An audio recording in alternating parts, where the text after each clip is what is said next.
4, 3, 2, 1. Hello, all my fellow riders out there. Straight out of your local sports book, this is the Irish Stallion, Sean Galway here. And even with a broken leg, it doesn't stop me from gambling on myself. I'll be back one day, and that's right. I'm here right now with the Dirty Bird, right here on the Sit Down Marks podcast.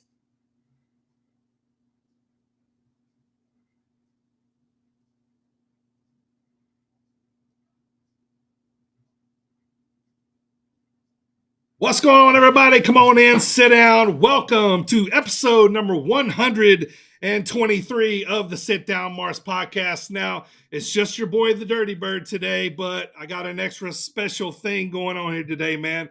I think you guys are going to like what we got going here. So let me tell you guys, let me kind of fill you in on what's going on here. So Saturday night, February the 24th, in Normal, Illinois, at Iron Spirit Pro Wrestling Show, the Irish Stallion, Sean Galway, fractured his femur bone in his right leg in a freak accident during a match. This is the first podcast in a series of podcasts that we're going to be doing where I'm going to talk with Sean about the injury from beginning to full recovery, everything that happened from that night and beyond, straight from Sean's mouth, in hopes of anyone listening to this, that can be fans, promoters, show workers, cameramen, wrestlers, referees, of what can happen, when a serious injury happens like this. So anyone, we're hoping that we could do this series, then hoping that we'll put some more knowledge out there and help everybody to be prepared in case this happens at a show that you may be working at or be attending at. But ultimately, this podcast is going to be to follow Sean's story into getting back in the ring or whatever his plans may be.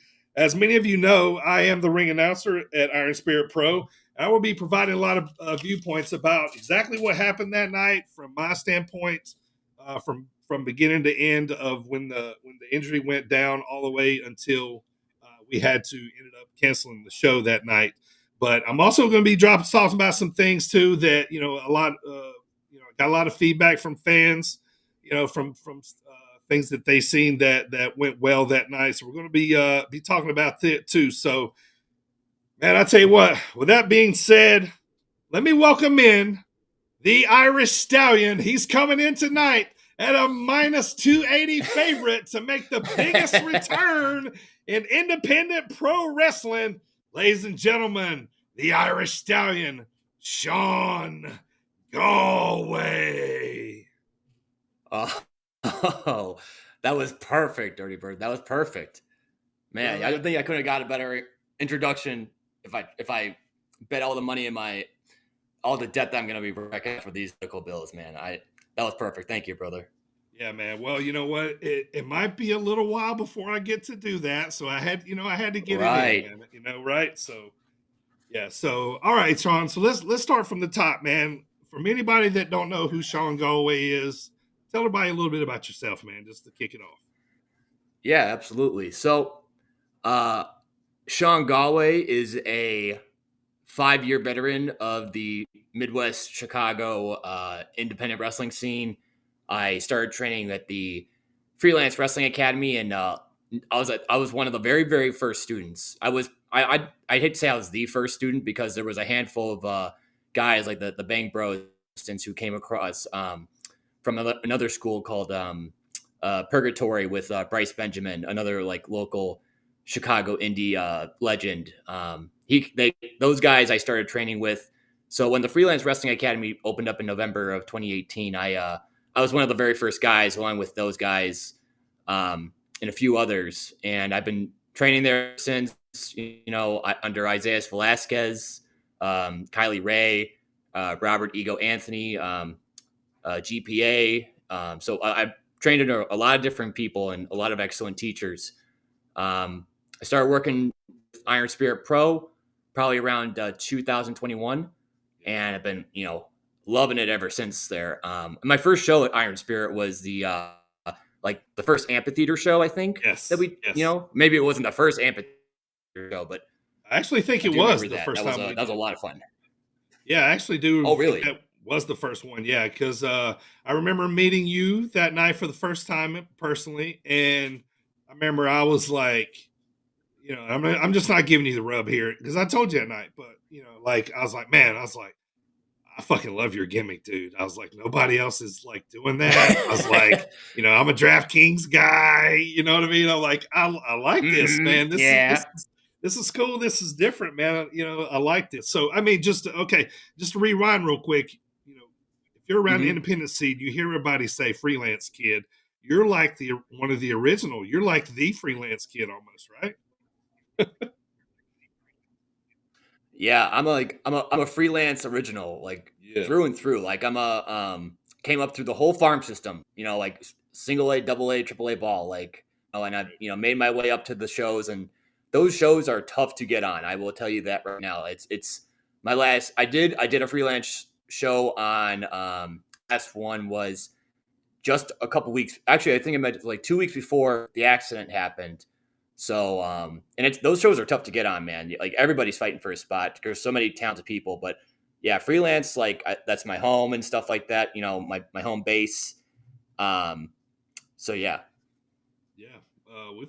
Seems like more and more of the freelance kids are trickling into Iron Spirit Pro, and I love it, man. And as you talked about, Sean, you started wrestling with us in 2021. You've been a staple, with us, so to speak, for quite a while. You've had some good matches. I thought you had a good match with Ezio or Londi a while back.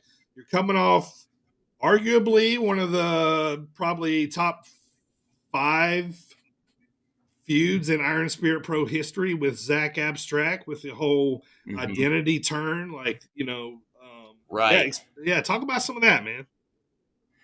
That was such a fun story to do. I mean, like and it kind of developed organically. Like we were doing an amphitheater show back in October of last year, and I was working with then when he was known as Orion Starlight, and Orion was like on this week and stuff, and I was, gonna beat him that night and stuff, and we were kind of talking about like he explained to me like what his goal was with this like storyline that he was getting at, and it just kind of like so happened that like with my gambling gimmick and stuff, it really worked out like where we could like tell a good story where it's like, okay, I cheated to beat you, like and he's like so frustrated that he wants another shot, but like with me it's like, well, you got to gamble something, you got to wager something important if you want another shot at the Irish Stallion. So when Orion Starlight at that time, he was like, well, I got nothing left to lose except for my name,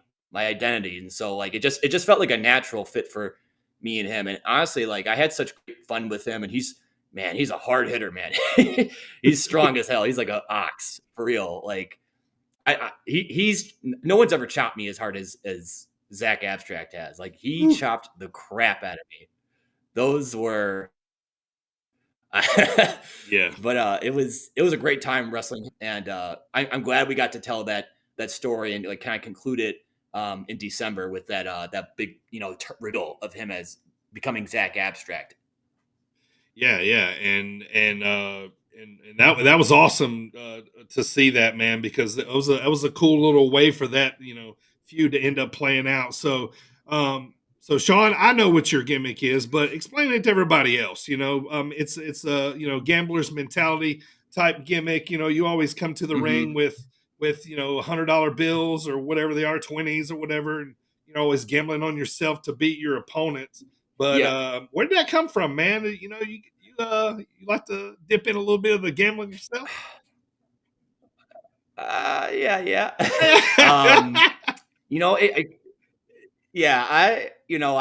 I like a good sports bet now and again. Yeah, for me, I'm not even that old into sports betting.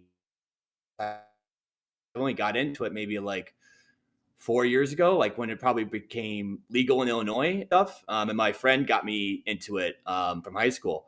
And it was kind of one of those things where, I was Sean Galway. I had the name and stuff like that. I've known I wanted to be that name for a long time. Like Galway part comes from my family and my Irish ancestry and stuff. So another quick little bit of background.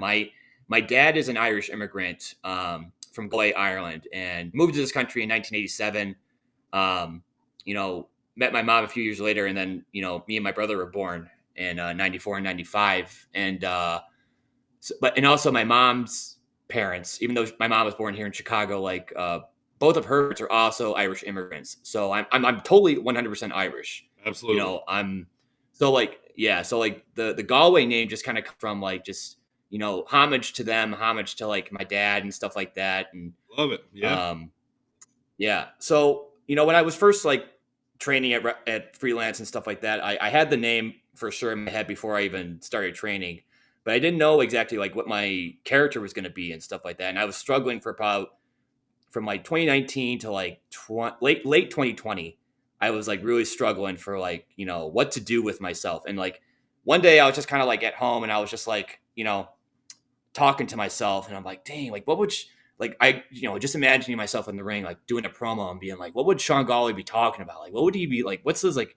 What does he like to do? Like what does he like to think about and stuff? And I'm like, I was literally going through my DraftKings account and stuff like that, looking at like that week's like NFL like lineup and stuff like the slate, and I was like, and I was thinking to myself like, he'd probably be gambling, like he'd probably be like a sports gambler, I'm like, because like I imagined Sean Galway as someone kind of like not devious, but like I don't know, kind of like someone who's a bit of a rascal, maybe like someone who's just like likes to scam people. He likes to lie to people. He's kind of like arrogant, and he's also delusional too. So like as soon as I kind of started running with the idea of like being a sports bettor, it kind of started to like get the wheels turning a little bit. Like, oh, okay, like yeah, I could see myself like betting on myself, like betting on all the things I do in the ring, like betting on things I won't do in the ring. Right. Like I could see how, and I could see how like be with like the fans, because like trying to get them to like bet on me and like try to make say if I'm going to do the will I hit over under 3.5 chops on this guy, like, and I've got the guy in the corner and stuff, trying to ask the crowd like what are they going to bet on me, like so like all these ideas started like kind of popping in my head and stuff, and I finally like came to my trainer with it, and he was like, yeah, I think that'd be a good idea and stuff. So like finally like he had a concept for making some gear for me and stuff like that. And like once I got the first version of my like Irish pants with like the Irish Stallion poker chip logo on it and stuff, like I was like damn, okay, this is who I am. This is what I didn't know what my end product was gonna be, but like it finally like kind of just happened kind of. Yeah, felt right. Well, it felt right once you got there, right? Absolutely. Yeah. All right, so yeah, and then Sean, speaking of our fans, man, you ruffle the shit out of their feathers, man. They get to you. Oh my God. I might have seen a few kids hit you on the back before, like those darn kids, right? But honestly, like, yeah, but they love to boo you. The kids never leave me alone. They never leave me alone. Never. Right. They don't. I can't even like peek out through the curtain without them like coming up to me and like trying to, bet like the gum wads in their pockets with me and stuff for the money I have and stuff. I have to tell them to just beat it. Right. But yeah. I love that they hate me. So I love to hate them. I love to hate them, and I love that they hate me. Yeah. They love to boo you. It's all about the reactions, and you definitely get that there. And that's it's part of the gimmick. Of why you've been called back. Since 2021 to wrestle for us. So much because you get that reaction out of our fans, and we love it, man. So yeah, just absolute great worker you've been for us, man. So with all that being said, brother, let's get to the night of February 24th, man. So let me set the stage for everybody here who is going to be listening about this, who may have been in the crowd, may not have been in the crowd, but so just kind of to tell you where we were in Iron Spirit Pro. As Sean mentioned earlier, he had just finished up with the big feud with Zach Abstract, Orion Starlight to Zach Abstract, the identity change in December. Craig Mitchell had just won the Iron Spirit Pro Championship from CJ Esparza in December as well. We had a big show in January where Craig defended his title for the first time. So we were coming into February with with another big show set for that night. It was, turned out to be, it was an excellent crowd. It was very full. The Normal Activity Community Center, where Iron Spirit Pro runs in Normal, Illinois for most of the winter, and a small bit of the spring before we hit the summer schedule out to all the festivals and baseball parks and stuff like that. So, yeah, so like I said, big crowd that night. Everything was going awesome. There was Shane Boucher and Kendall Beck tore it up earlier in the night, and it kind of got the crowd. That match was crazy. Yeah, man, it was. It totally blew my mind, and the fans just ate it up, man. They loved it, right? So, so the main event was going to be that night was going to be so at the moment in Iron Spirit Pro, it's looking like Zach Abstract and Solomon Tupu was going to be in a tag team match against Craig Mitchell in the main event and a partner of Craig's choosing. So that was going to be your main event. Now, Sean and Dante Leon was set for the co-main event, which was sixth on the run sheet out of 7 matches for the night. So right off the bat, Sean, have you worked Dante before? This, you guys familiar with each other? Anything with Dante before this? No, that was our first time touching in the ring. I had, come across him like once or twice in the Iron Spirit Pro locker room. But I hadn't really ever had a real conversation with him. But that was our first time in the ring. Yeah. Dante's been with Iron Spirit Pro basically since day one. He's been back with us a lot here lately. So he's been back on the cards, back on the cards with us a little more usual now that he's back in the States a little more. So you guys were setting up the match, Sean. Obviously, you felt good about the match going into it. Did you guys have anything crazy plans? Anything out of the ordinary? I'll tell you this, man. A lot of people's made this comment. This is from a fan standpoint. That match was going awesome, and then it was like a certain point, you guys went to like another gear, and a lot of things were happening fast. Dante was chopping the shit out of you, and it seemed like the more chops, the harder they got. So anything that you can think of before you guys went out there, and then maybe kind of like during the match, anything feel, off or I can totally get into all of that.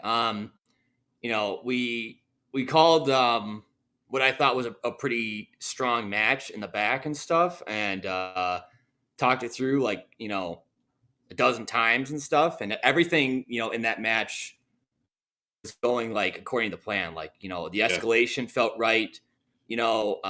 I thought we were hitting everything I felt like I always have a hard time. I'm always hard on myself, as any wrestler is, but I'm always tough on myself for executing moves and being crisp and stuff like that. A lot of times I don't feel like I'm doing that, but I felt like I was hitting everything well in that match, and I was like, damn, this is really rolling well and stuff. So, and there's a picture of me, I think, I don't know if it's on Twitter or not, or maybe it's not, but I have a picture on my phone, at least, of me out of surgery. And I don't think I posted that one, actually. There's a picture on my phone, where you can see I'm out of surgery, and there's all the welts on my chest. Yes, it's just a big brush of purple, right. And the doctors are more concerned about that, to be honest, than they were about the leg sometimes. I was like, worry about the leg. The chest is fine. The chest will be good. The chest looks like this every Saturday night, dude. We're all right. Yeah. Yeah. So ending sequence, he versus, I charge him, throws up an elbow. He goes to charge. I go end around on him. I hit him in a waist lock, push him into the ropes. I back roll. He hits some move. I forget which move he did. Maybe it was like a super kick or something. And then, or maybe it was a GTS. I don't know, actually.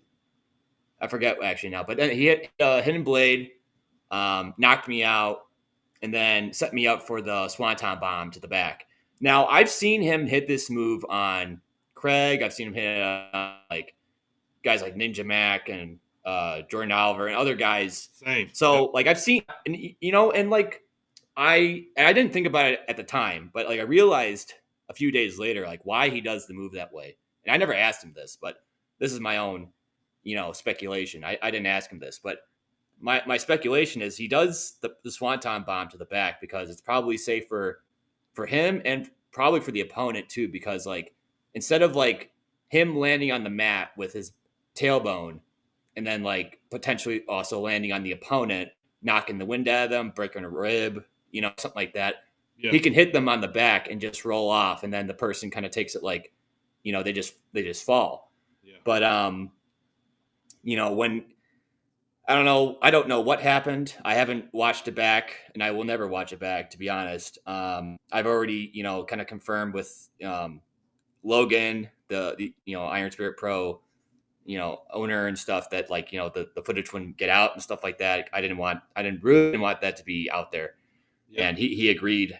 So I think I don't know if I was out of position slightly or if maybe he just missed his mark just a little bit, or if we were both perfect and it was just a freak thing. But in any case, it was a freak moment where basically I was hunched over like I was picking up a coin off the ground, waiting for that hit. And I remember it was like 3 seconds, and I was like, I kind of had this little moment of dread in my head. Like, not that I knew what was about to happen, but I was just kind of like, I hate that feeling of waiting and not knowing when. I have the same feeling like when I'm taking like an elbow drop, and I'm just waiting there forever. Like I get that little moment of dread, like, oh my God, just hit it. And so he jumped, he landed like, in the perfect spot on my back. He might've landed like a little heavy on my back. I don't know how it looked to you. You can tell me, but I basically just caved like a table leg, and my leg just split like right at the perfect spot, and like it ended up being a spiral fracture. So it's not like a fracture where it's like even split down the middle, like cut it. It's more like kind of like when you break a chicken leg, and there's that like one piece is like sticking out like a ledge, like a finger, and then the other piece is like mirroring that. So and if people are curious what that is, just like Google like a spiral fracture, and you'll kind of get maybe what I mean. So yeah, that happened. I knew instantly. I felt the break. I knew instantly it was broken. Mm-hmm. I was screamed from the pain, and I looked at my leg, and I was like in shock because I saw my leg bent at like a 45 to 60 degree angle, and I was like, oh my God. And so I just took my leg, and like an action figure, when you like have an action figure like bent in different positions, I just went like, and I just kind of like pushed it back as straight as I could, because I don't know how I realized it, but like I knew if I let the leg set in that like bent position, I was going to be like really in trouble. So I was going to be in more pain. So I am glad I did that. But then like once I did it, I was like, oh, then the pain tripled. Yeah. Quadrupled. Right. So, and then, yeah, you can take from there. All right. So let me back up to, I want to say too, man, that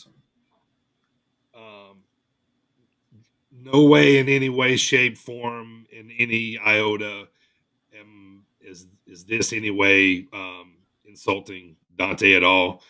This is not nothing. Dante was, just the guy that Sean was wrestling in this match. So we're going to mention his name, right? So now Dante, I've seen him on tons of Iron Spirit shows. I've seen him on other shows. He's a super safe worker. Like these kind of things just happen. I know 100%. I know Dante feels super bad about it. got to I'll talk to get to him, that. briefly. Yeah, we'll get to that too, of course. But yeah, I just wanted to say that I felt I felt not as obviously not as bad for you, but I felt bad for Dante too because I hate seeing wrestlers get hurt, and I hate seeing the stress on other wrestlers when they're in a match when another wrestler gets hurt. Man, like it's almost the same level of hurt, but it's just like a little bit different, right? Like it's because I know he's feeling guilt. You know what I mean? And it's I mean, I know it comes with part Exactly. of the business, and we'll get to that too. But okay, so all right, Sean. So you're down on the mat. Um, here's the part where we're gonna shine up Ref Dev because Ref Dev Anderson, man, Yes, you know, please. went comes down, checks on you, exactly what he's supposed to do, and immediately he's over looking at me and Justin in our faces, throwing up the X, and he's saying Sean's hurt, Sean's hurt. Like I'm talking in like lightning speed because this is how it came off to me. Okay, so I seen Dante do the Swanton. It looked like every other thousandth Swanton that he's ever done. Like it looks like just awesome, right? And I seen you go down Mm-hmm. and being the ring announcer, I know that's the finish, right? So I go and I grab the microphone. When I'm grabbing the microphone, I'm looking back over. Now I'm kind of like in the corner post behind, sitting over at the announce table. And Def comes over to Mm-hmm. the corner post. He throws up the X. He said he's hurt. He's hurt. Okay, now a small part of me for like maybe a second goes, did they change the finish and not tell me? Like, no way they would do this finish, right? Like, no. You know what I mean? Like, I'm like, no way, And then so like I like quickly come to my senses and I look over at Justin and I say, ring the bell, match is over, Sean's hurt. Okay. So I run over like close to you. I don't know if you remember this or not, but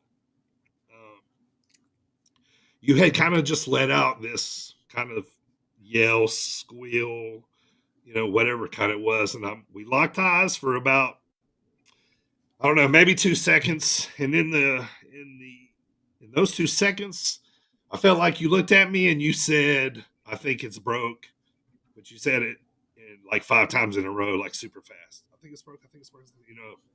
And I'm like, oh shit. So I'm running to the back. I'm like, Sean's hurt.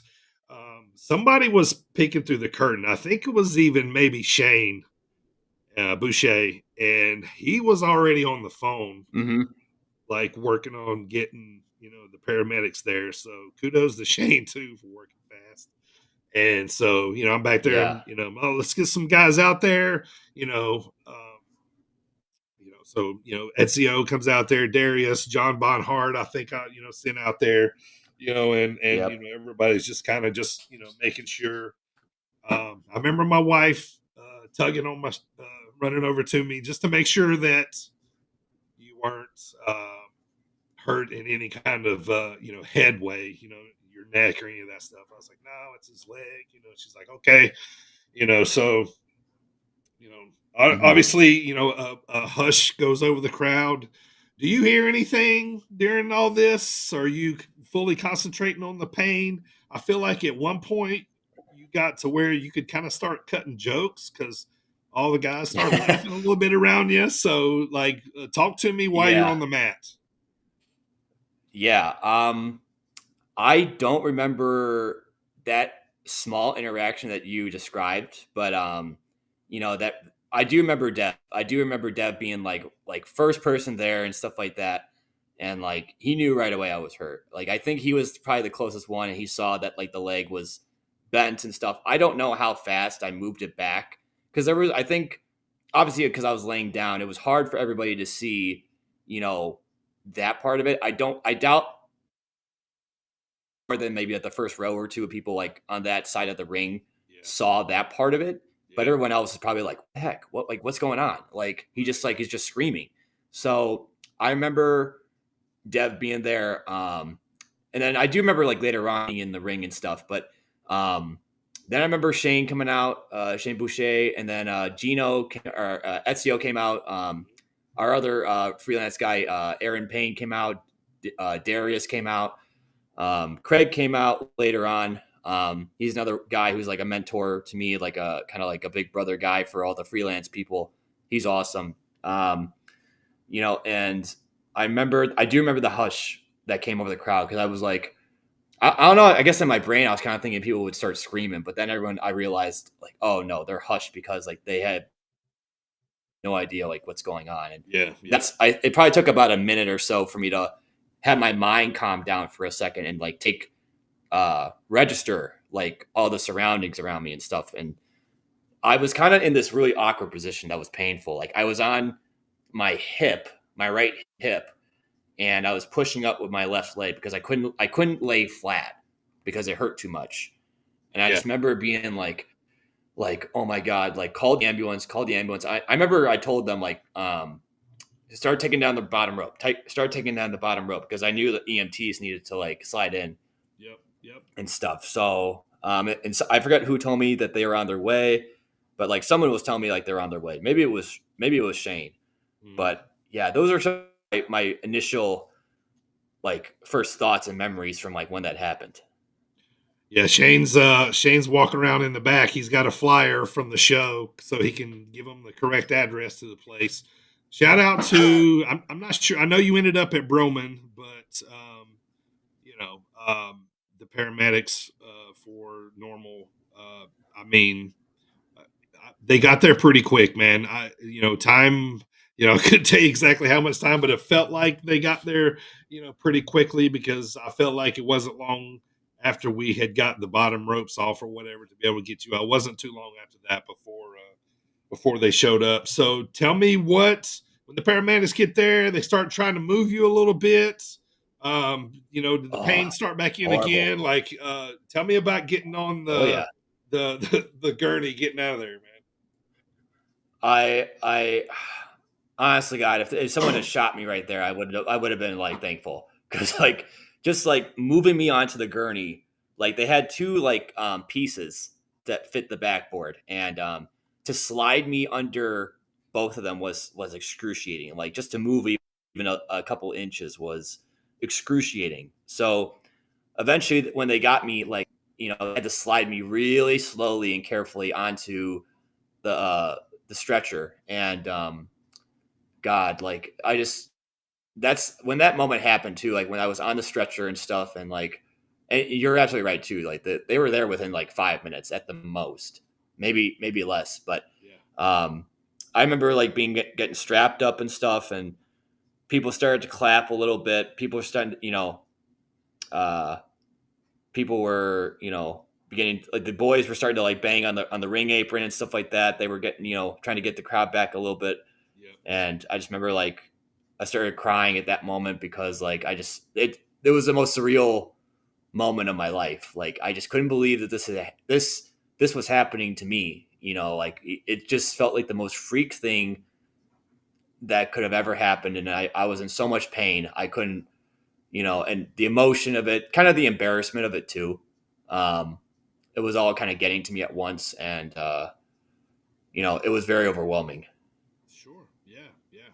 I mean, something unexpectedly happens like that. You're sitting there laying on the canvas, waiting on the paramedics to get there with 200 plus people, just kind of in dead silence. But yeah, so during that time when they're, trying to get you out of there, the dead air had to end. So we started playing a little bit of music. I started talking on the microphone a little bit.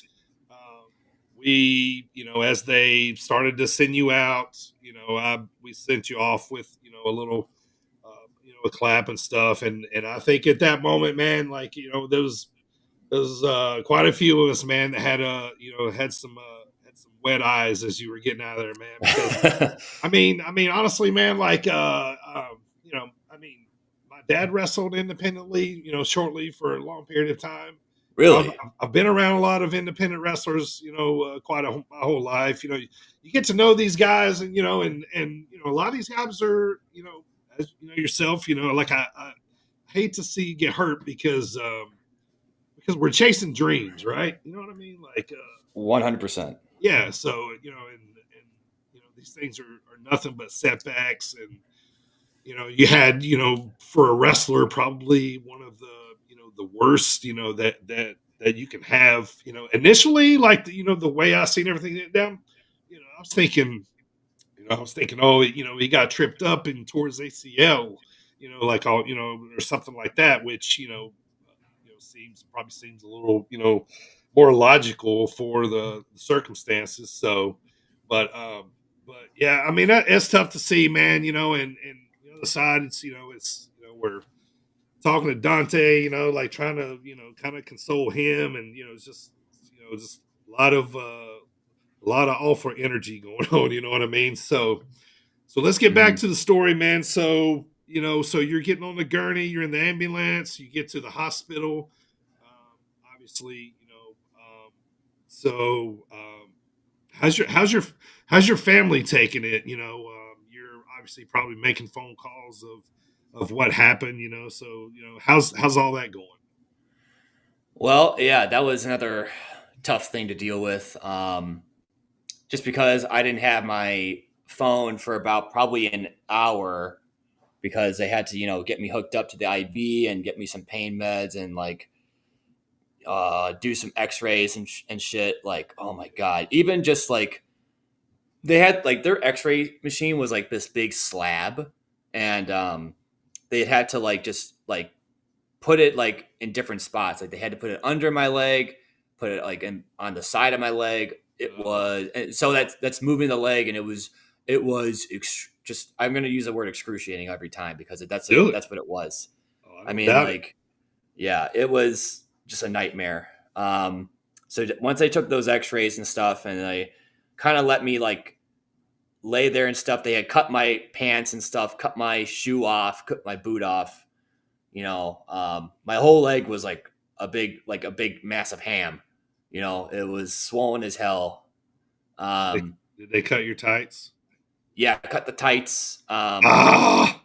I know, brand new too, barely 6 months old. I was gonna say those look pretty fresh, man. Like so. Yeah. So, but we'll get them back someday. We'll get them back. Um, so I get my phone. First call I make is to my mom and stuff, and that was brutal. Like she almost knew right away. Like she knew I was calling her and stuff. Like she knew from like the way I said hello and stuff. She like because it was she knew like Man, she knew I wouldn't be calling her at like 11 o'clock at night on a Saturday if it wasn't serious. yeah, yeah. And I Moms told her, know, man. yeah, she knew, and she was like, I knew this was going to happen someday. I knew this was going to happen someday. And I was like, well, yeah, I guess. I don't know if you knew this was going to happen, but I mean, like, Sure. it's the worst. It was the worst phone call I ever had to make. So then I called my girlfriend afterwards, told her what happened. Called my brother, told him what happened. That was pretty much it for phone calls. But I was like that. Those three would spread the news. Yeah. And then, I had, luckily I was in the hospital. Like, a few of the freelance guys came and they, were sitting with me, Darius Luttrell, Aaron Payne, Ezio, Craig. They were there and they like, once I got like, my splint put on my leg, to keep my leg, as tight as possible and like firm. Stationary. Yeah.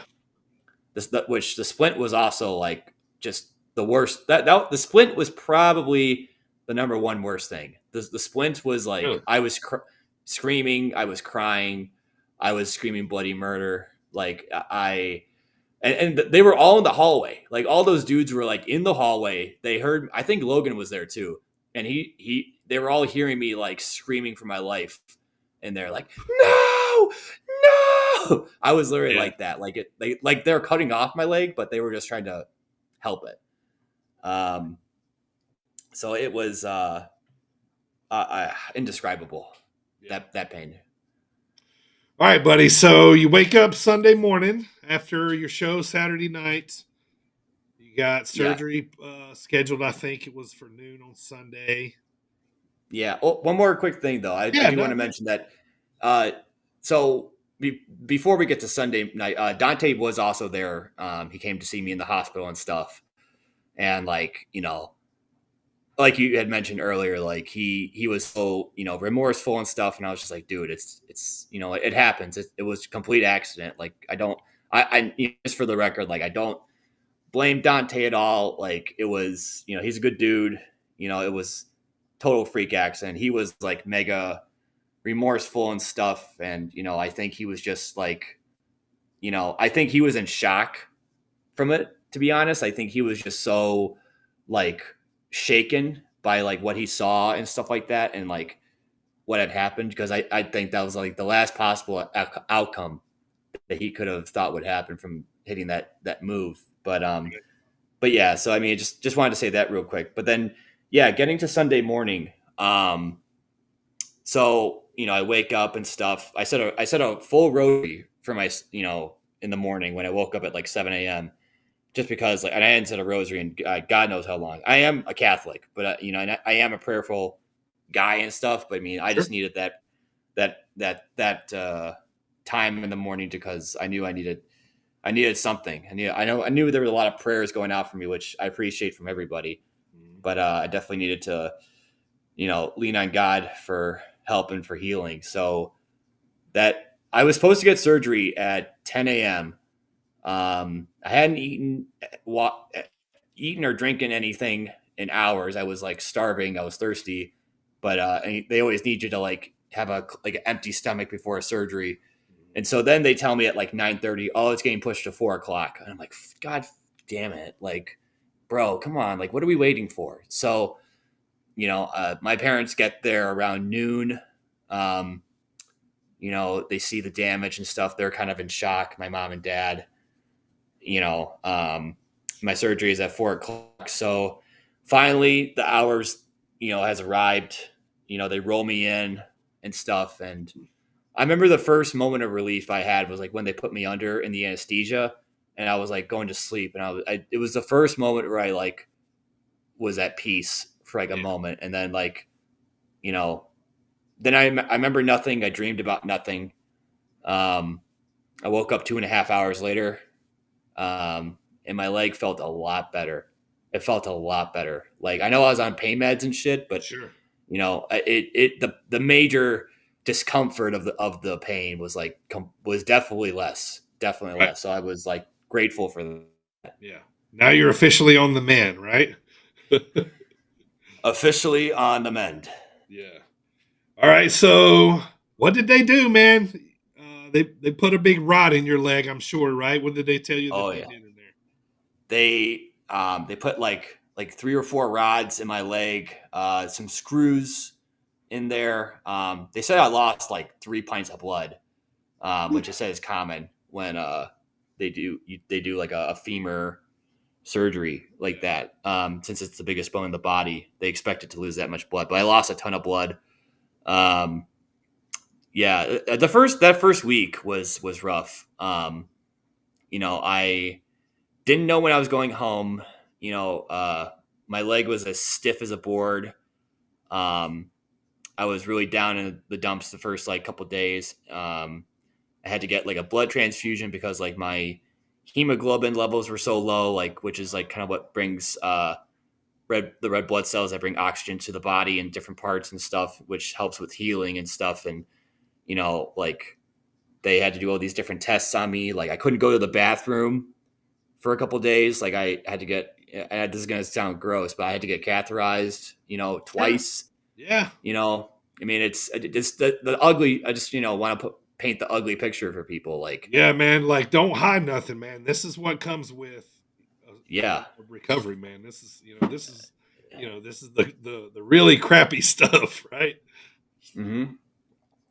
Absolutely. So getting catheterized, felt like, and if people don't know what that is, it's when you have to, you can't go to the bathroom by yourself anymore. Like, and your bladder is just not working properly. And my whole groin region was like numb. So I couldn't feel anything. So they had to stick a tube up my urethra. And like, that's how they get you to empty your bladder out, and it's painful and uncomfortable, as you can imagine. And I was gripping the bed, I was crying, I was like, I couldn't even get through it the first time. I told them to stop. Like, I couldn't take the first time. So like 6 hours later, they tried again and they got it, but I had to go through that twice before my bladder started waking up and I could start going. I had to take certain meds for that to happen, and then I also got a blood clot in my right calf. Holy shit. Yeah, I got what's called a DVT, and I forget what it stands for, but basically, like, it's a small blood clot. It's not super super serious. Like if it was in the artery, it'd be a little bit more dangerous, but it's still something to be, you got to watch and pay attention to. So the thing is because my blood was not healing my body fast enough, and because my swelling was not going down, they couldn't put me on blood thinners to like wash out the clot and dissolve it rather. So I was kind of in a catch-22 for about 3 or 4 days where, like, my swelling wasn't going down. I couldn't take the blood thinners. My hemoglobin was like slowly going up, but it's like they had to, I was just kind of like, weak and tired and dizzy whenever I'd stand up. I had to have like the nurses hold my leg and carry it very, very slowly off the bed each single time. Yeah. It was just very mentally draining. And then, you don't really have like time to yourself in the hospital because like you're kind of just laying there in the bed uncomfortable, and you're eating the same food every day, and then the nurse is coming in every single hour to take your vitals and to get you water and stuff, but you can't really go to the bathroom comfortably. You can't like take a shit comfortably. Right. It's a very miserable time.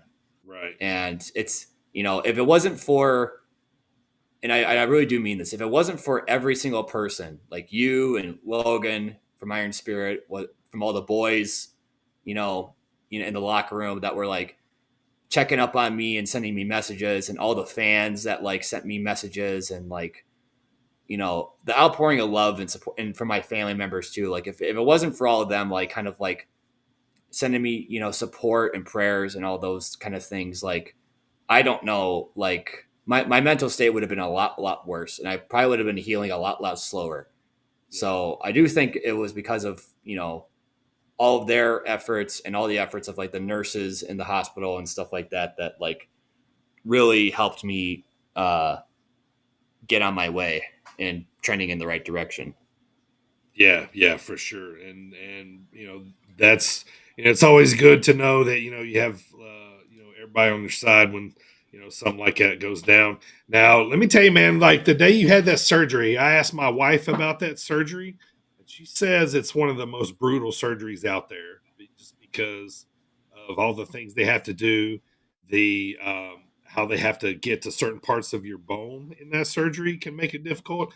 But it's funny you said that about she goes, you can also lose a lot of blood during that surgery, as you just said that to me too. So yeah, that was wild, dude. So how quickly did they try to get you on your feet? Was it the next day, 2 days later, working on the crutches? I'm not nearly ready for crutches just yet. I'm still on the old man walker. Yeah, 3 weeks out. But I mean, so they tried to get me up out of bed the very next day and stuff, and like I was too dizzy and lightheaded to even stand up. So I just laid back in bed. And then the day after, Tuesday, same thing. I was able to stand up for a little bit, but like, I couldn't really take more than a couple steps, a couple paces, inches really. right. And then Wednesday I could get up and I was okay. So like, each day progressively, just trying to bend my knee, trying to move my ankle around, trying to squeeze my feet, a little bit, just trying to wiggle my hip a little bit. Um, little by little, I was doing okay. Like I would take the walker and I would just literally claw with my toes. Like I'd go like scoot, scoot, scoot, scoot, Sure. grabbing the floor with my toes and pulling my foot forward, Wow. just to move a couple paces. And then, by Friday, I could put weight through my toes and slide my foot up. So I could slide it across, instead of, grabbing with my toes, which gets exhausting. But, and then Sunday I could lift my foot up an inch and put it in front of me, and I'm still not putting any weight on the right foot. All of my, even now, 3 weeks out almost, I can stand up, but I can't really put really any weight on the right leg just yet. And I'll get to that. I guess I'm getting slightly ahead, but yeah, the PT stuff wasn't too bad because it's they only were working with me for 30 minutes a day at the most. And then because they have so many other patients and there's so many other older people in the hospital, I guess I kind of thought because I was so young and healthy that I was going to heal quickly on my own and stuff for the most part. Yeah. But they did teach me things like how to get dressed in this new way using little tools, like a little grabber machine, and how to put on my socks. Wow. And Yeah. all that stuff was brand new to me. I was just this is this kind of stuff I was thinking to myself, I've seen these kind of little tools before, in grade school, when they're telling you about a paraplegic, that Right. Yeah. this is oh, this is how a paraplegic gets dressed. They have to use these tools and stuff. And so I'd seen these tools before, but it's I was God damn, it's you're starting from square one. You're learning how to do the most basic functions, standing up, sitting down, and doing it in a way that's not causing you pain. So to sit on the toilet, I'm basically balancing on my my left butt cheek just so I can't put any pressure on the right side of my leg. It was just a lot to learn in a few days, but I mean I was eager to learn as much as I could so I could kind of start moving again and stuff like that. But yeah, I was in the hospital for 8 days. I was admitted that Saturday night, the 24th, and I got finally discharged on March the 3rd. So that was about 8 days later. Yeah. Yeah, something like that. Okay. So you finally get discharged and you're on your way home. Now, I can imagine getting into a car or a van or, is probably just as much as pain in the ass as anything you told me that you've had to do here. You know what I mean? So, yeah. So tell me just about, the ride home, getting in the house, all that kind of stuff. That's got to be just as difficult, right? And your family and friends maybe trying to help you get in there too. So yeah, just explain getting out of the hospital. Getting out of the hospital was awesome. I honestly have nothing bad to say about getting out of the hospital. That was my favorite part. Sure. They finally discharged me in the afternoon, and I got wheeled out, in a wheelchair to my mom's car. So it wasn't too bad at all. We stopped at Portillo's first before we hit the road. There you go. Yeah. So that helped a lot. I think my energy was so up and I was so excited that it really wasn't too much of a bother for me to get in the car or anything like that. I have this little rope. I wish my camera was working. I could show it, but it's a basic little gait belt where I basically just kind of hook it around my foot and I use it as a lever to pull up my foot places where I can't lift it because I can't pull up with my leg just yet. You know what I mean? Sure. On my own power. So I had to use that gate belt to get into the car, but and then I just kind of use it to bend the knee and stuff like that whenever it's uncomfortable and try to move it around. But so like the ride home was actually okay. And then the hard part that the PTs were like really worried about was like my mom has all these stairs Oh, getting yeah. into her condo. Um, that wasn't too bad, to be honest. I was really surprised at how, and I was lucky because there was railings that I could both grab on both sides. Like my arms are just long enough to grab them. So I basically have to do like a tricep like extension, where I'm pushing up and then I hop each step. And that's what I did. And then getting up to my mom's condo, like I had to use my dad's shoulder and like use him as like a bar or like some kind of like a place to just put my weight and just hop up the stairs, leaning on my dad's shoulder, like a little kid again. Right. Yeah. Yeah. But yeah, once I was inside, I was just, a big sigh of relief. I was just so relieved to be home because that was such a long stay in the hospital. And like, if I'd stayed any longer, like, my mental health would have been like dropping like a rock in a Yeah. in Yeah. in quicksand. Like, it really took a toll on me the first week, but every day I've been home since, I've been getting a little bit stronger and a little bit more flexible, and my diet came back, and like I'm going to the bathroom better now and stuff like that. I'm learning slowly how to do basic human functions again. Sure. You know, like I just had like the physical therapist nurse come out today. And there was like, it took a while for them to get out here, just because of like insurance stuff and whatever. But they finally came out today and stuff, and like we kind of went through an evaluation of stuff. And she's like, your strength is coming back like pretty quick, and like I don't feel like you're in any sort of like danger living here and stuff like that. You can do all basic functions like pretty safely. Like, she's like, so I think you should just go straight to outpatient therapy, which is like, if people like, have ever been driving around town and they see like those athleticos and stuff, like those are like physical therapy places, like where athletes will go for like, after like ACL tears and like shoulder injuries and whatever else. And not just athletes, but, any old folk as well. But, so now that's like my next step right now is getting into outpatient care, hopefully sometime next week, and actually getting to the nitty gritty of like getting this damn leg to like get strong again. Yeah. Start working properly again. Mm-hmm.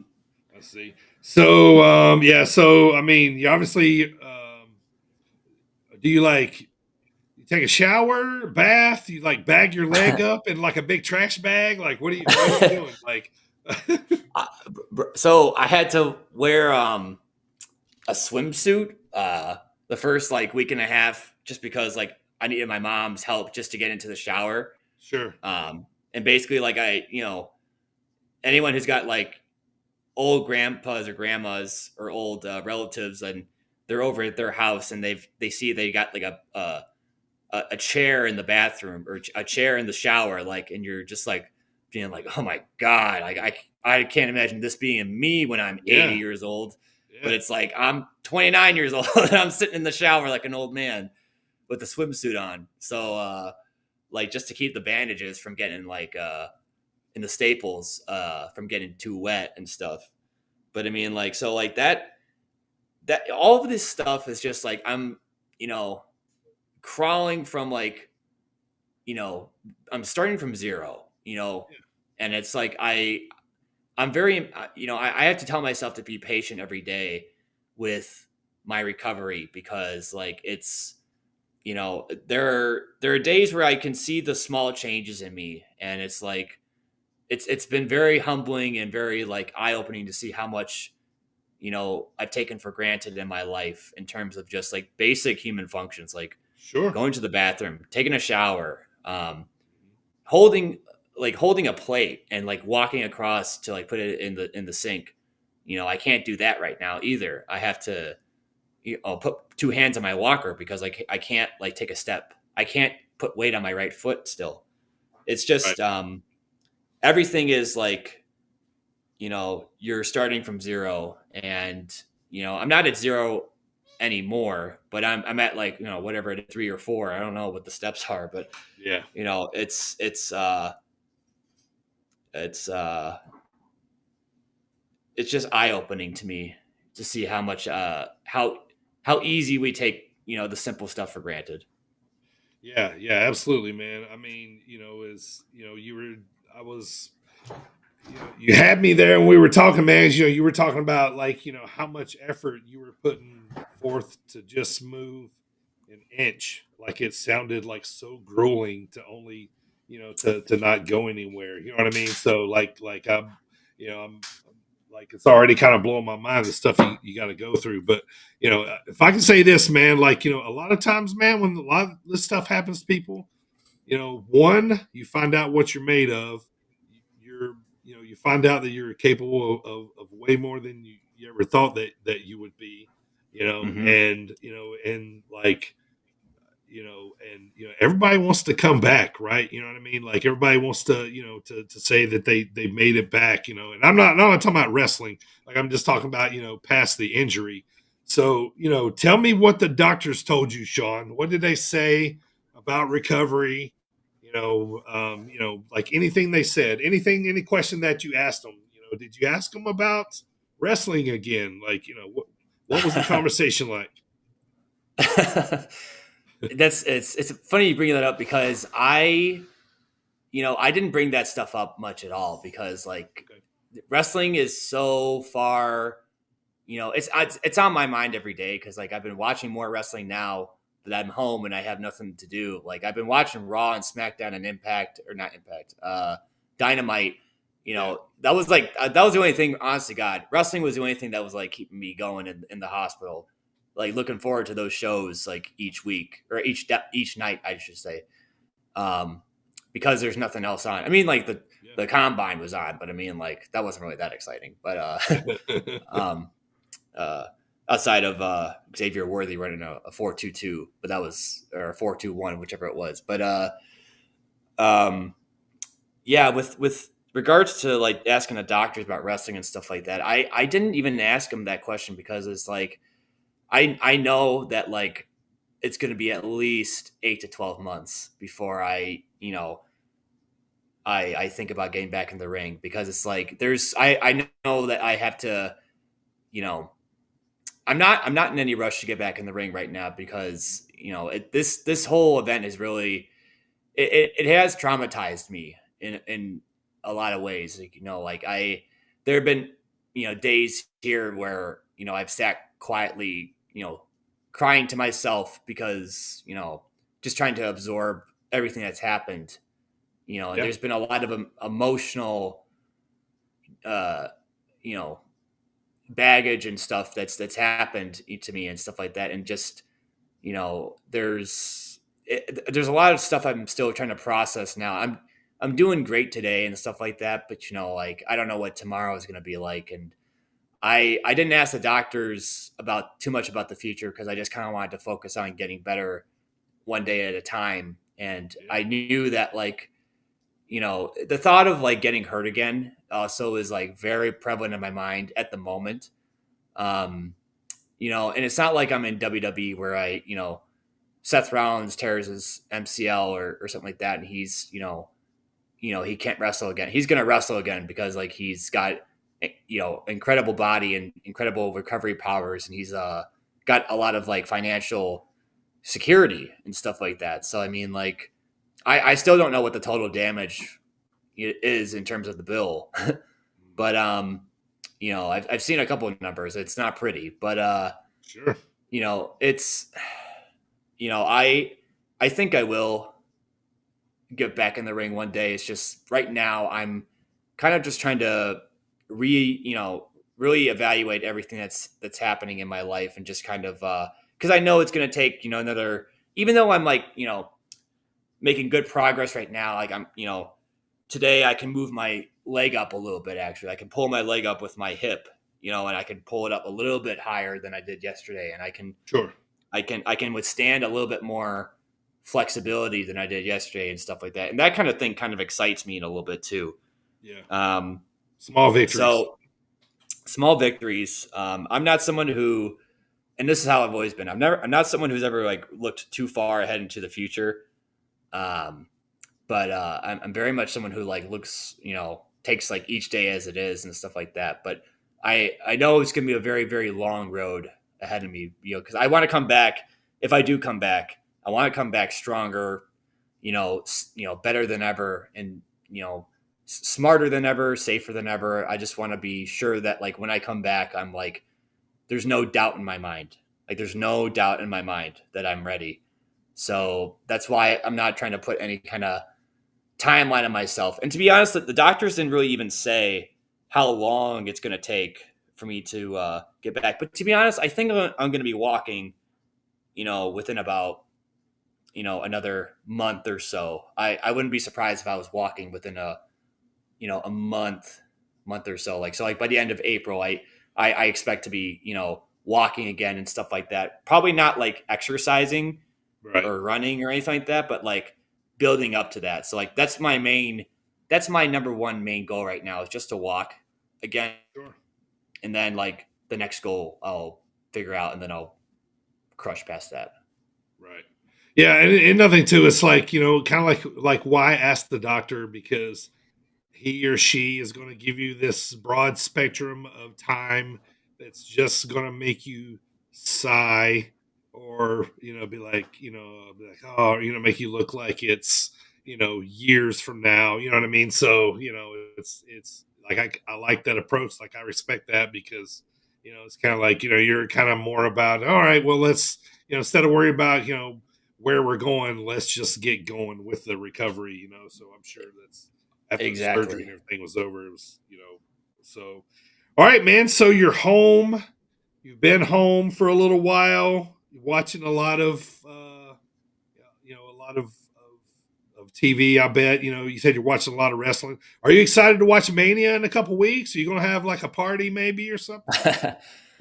Man, I thinking about that now. Like, damn, because the thing is, I got a sweet setup at home in my apartment, like for watching all these cable channels. I have what's called a Dodgy box. So like basically I get all like the, all of the sports channels, all of the pay-per-view channels. Like I get them for all like one bundle cost or whatever, like kind of like under the radar kind of thing. So like, that's, which is true to the Sean Galway, ethos, of like undercutting, every,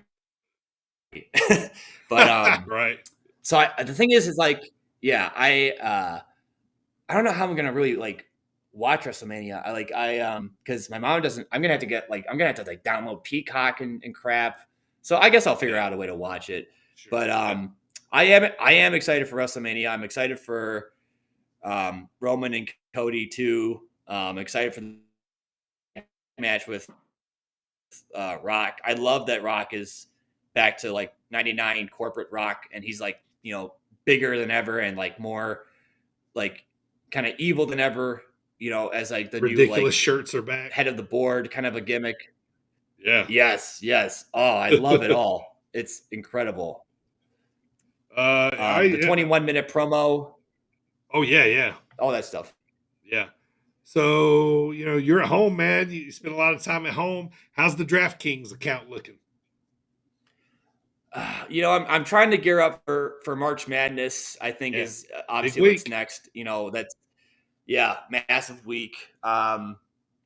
So honest to God, like I only start, I haven't been paying attention much to college basketball before the injury and stuff like that. So it's been doing a lot of like just research and stuff like that and trying to figure out like who's who. But like I'm still very much lost because like I've never been a massive college basketball person, but because of like the injury and stuff, being stuck at home, like I'm having to watch a lot of these games and stuff like that. But so I am looking forward to March Madness right now. I haven't like really bet a whole lot since the Super Bowl, to be honest. It's hard betting basketball. It's or not just college basketball, but NBA too. Like I'm the worst NBA bettor that's ever lived. Like I couldn't guess anything right. So that's one sport I definitely stick away from. I'm pretty good at guessing hockey overs and like puck lines and stuff like that. So like I do have some success with like NHL.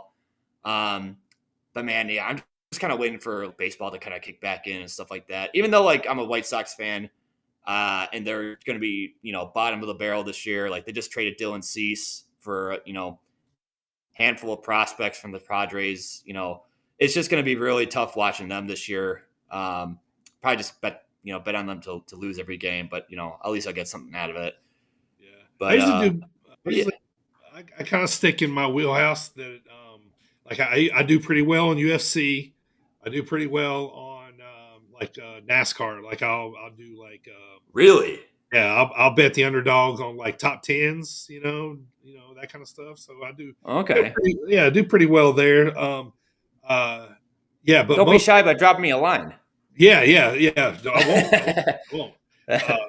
Yeah, usually I'm a little more heavier during football season. I like to. Oh yeah. A little more football, but I'll bet a basketball game or something now again if I'm like bored sitting at home. But so, all right, Sean. So, anything else you want to talk about here, man? Before we put a bow on this first episode of the podcast,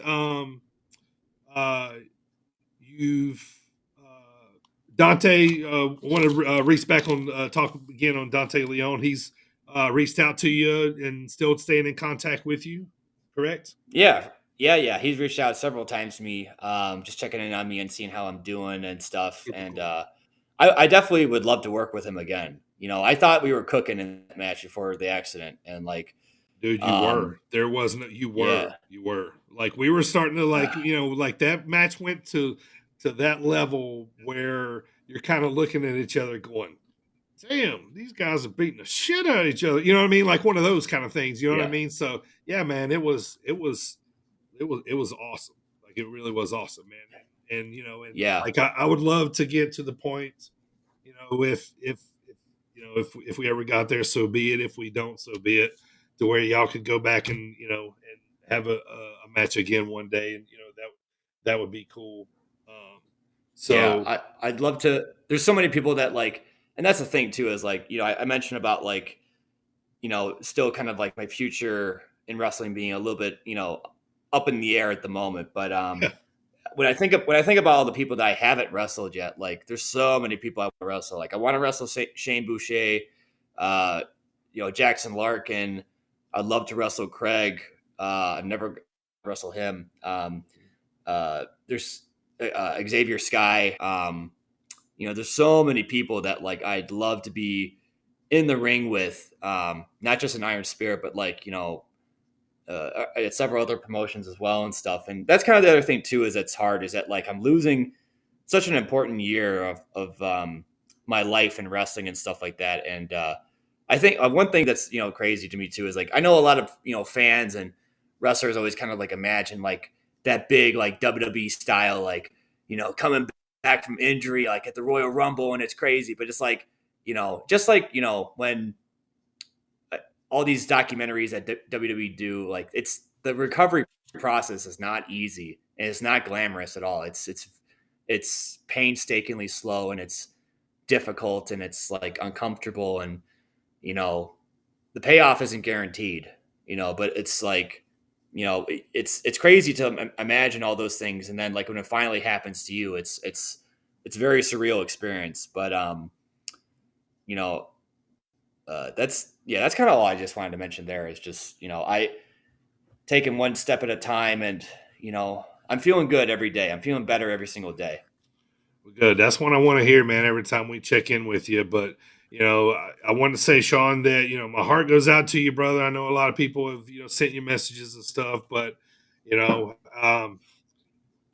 before we sat down, or before I sat down today, I was just kind of thinking of, so, that night you came to the show, we all expect to come, do the show and then go home, and just the whirlwind that you've been on, since then, where, you come to the show, you have the match. Next thing you know, you're in an ambulance, you're in the hospital, 8 days later, you get to leave, and so I just want to say kudos, brother. I know that you've talked about, your mental state had gotten, kind of like really bad, during, which, a lot of us, it would have been like, hospitals don't make anybody happy, you know what I mean? So, but, No. but I just want to say that I thought that, you've taken this, one, like a professional, two, like a man, and three, like in an honor that all of us, should anything like this happen to us, I hope that we kind of tackle this thing, the way that you've tackled this so far. And I wanted, like I said, when we come up with this idea, I thought that for the not just for the sake of you telling your story, but for the sake of you telling your story, the knowledge that we can pass on, through not just the Midwest, but other people that might hear this podcast of these kind of incidents, and then if if nothing less, maybe it just kind of brings to light that you know it's not ballet. These things can kind of happen. Maybe will help people kind of implement a plan should something like this happen. So, but I want to thank you for wanting to tell your story, so other people can kind of hear what you're going through. We're going to be checking in with you, about every 3 months. We're going to come back in June and see where you are. Hopefully by then we're hearing lots of good stuff of you. Up on your feet and getting around. So just want to thank you for wanting to do this and help help more people be more of aware of how these things can happen, brother. So thank you. Absolutely. Thank you so much for having me on and stuff like that. I'm more than happy to talk about my story and my situation and stuff like that. And if I can, I think the biggest thing I would love for people just to take away from my story or my situation is just that, plan out, when you're doing matches and stuff for wrestlers, like, just like, you know, take calculated risks. Anything can happen on the simplest of moves. And a lot of times injuries, the simplest of moves, but just, you know, eh, just be mindful, be cautious, don't do anything that you're not 100% um, confident or that you 100% understand. I think so many injuries happen because of misunderstandings. Like, oh, I thought you were going to catch me here. No, I was supposed to do this first, and like this, that, and the other. So I think just stressing communication between wrestlers is like the 100% biggest thing that wrestlers can do to keep each other safe. And being honest with each other about like what you are and aren't capable of doing. And then for, promoters out there and like ring crews and staff and stuff like that, just being alert and being like,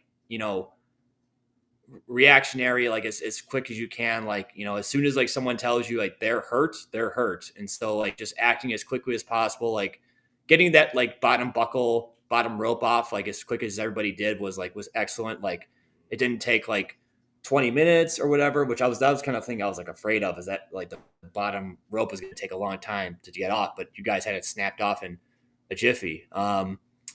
So yeah, I guess that's kind of like the main thing. One last thing I'll say is like, thank you to everybody who reached out to me that night or that weekend with like prayers, thoughts, wrestlers and fans. I got, a week later, I got, these two from two of the girls who had gone to the show, and they, a fan had reached out to me on Facebook and asked if he could mail their drawings to me. And like that was, even though it was just like two simple little like colored pictures and stuff of flowers, like it meant so much to me. It meant like the world to me to receive something like that, because it was so pure and so kind. And that kind of stuff is what gave me strength. That's the kind of stuff that gave me the power to kind of like keep moving forward and stuff like that. So like, and it's the generosity and care of other people's hearts that really have gotten me to the point that I'm at right now. And I won't let that go to waste. Yeah, well said, brother. Well So said. Yeah, that's all. yeah, well said, man. Well said. I do want to give a quick shout out to the Iron Spirit Pro fans that were there in attendance that night. You guys completely understood why we decided to cancel the main event, And I thank you guys for all being aware of the situation and just being compliant and helping us with assisting, helping to assist Sean in every way possible. So I want to say thank you to the Iron Spirit Pro fans, and also I want to give a shout out to my boss Logan Bruce, Iron Spirit Pro boss. He's the promoter there for working quickly and swiftly on as well as all of us for getting these kind of things taken care of, and just us, just I think what I was most proud of was this happening and all of us.